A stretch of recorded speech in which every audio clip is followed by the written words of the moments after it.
What's the difference between trading badly and just being unlucky? Okay, that's a really good question. That's a really good question, because it's very possible for you to be trading well, but actually not be making money as well. Okay, how would I define that in terms of trading badly? Okay, in terms of trading badly, okay, that's for me. As soon as I see people not managing risk, as soon as I see people not keeping good records, okay, as soon as I see people diverting from their method, their strategy, okay, as soon as I see people not preparing themselves for their trading day, that's when I can tell very quickly that that they're trading badly. Okay, they're trading badly. That there's something not right. Okay, very often it can be something's not right in the individual's life outside of trading. Maybe they're maybe they're under a financial strain in the home. Perhaps they're under relationship strain with a partner. Maybe they've just moved house. Maybe they've just become a parent for the first time, and they're coming to terms with that. Okay, and people think, as I said earlier, that they trade in a bubble, but I can assure you all of those kind of events will manifest themselves in your trading performance. So I think it's actually quite easy to start to identify when a person is trading badly as opposed to being unlucky. One of the big things that helped me in my own trading many years ago was redefining what success meant as a trader, because like most people who started out, the definition of success was very outcome based and was about was very financially based. Okay, and what I realized after about 2 years or so was, well, I'm reading all these personal development books, so I'm reading all this Tony Robbins stuff about setting yourself goals and burn your bridges and get out there and make it happen, and I'm getting no I'm getting no closer to my own goals. What's going on here?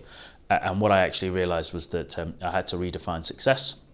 And so what really made a big difference to my own efforts was redefining success to, namely, if I plan my trade my plan, and manage my risk, then that trade is a successful trade.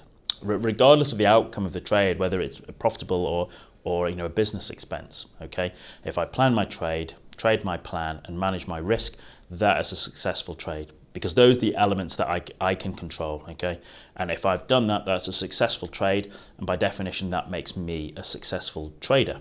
Okay, and what that meant was that it kind of removed an element of the pressure on your shoulders to be right on every trade, to make money on every trade. Just focus on the things that I could control, that I can actually work on every single day to ensure that I do. And what happened was that started to basically to turn my performance. Okay, I started to develop much more confidence and much more self-belief in my abilities as a trader. I admit it wasn't like an overnight jump, here we go, and you're now a super trader, but it was in a very short period of time. It was quite literally like feeling like turning a corner, and that actually I was starting to make progress, and I never looked back after that. And that's what I try to the message I try to get across to people is that, plan your trade your plan, manage your risk. That's all you can do. That's all you can do. You could have the most beautiful analysis. You could have the most beautiful chart set up, okay? And you want to buy the pound against the dollar, and it looks beautiful. And it looks like it's going to go to the stars. And you place your trade, and it triggers. And then, unbeknownst to you, on the other side of the world, some bank trader, I don't know, Bank of Japan, starts to get told that he's basically gonna be buying dollars all day, for the next couple of days, and so he's buying huge amounts of dollars, and your idea of the pound against the dollar, going up, is actually just completely reversed, and the trade goes the other way as dollar strength comes into the market, and your trade hits its stop loss, and you're out, for a loss on that trade. Most people would, have their head in their hands, be in despair, having done all the right things in terms of beautiful analysis. They've planned their trade, they've traded a plan, they managed the risk, but they didn't get the outcome that they wanted. And it's just about realizing that anything can happen. Once your trade has triggered in the market, anything can happen. Absolutely anything can happen.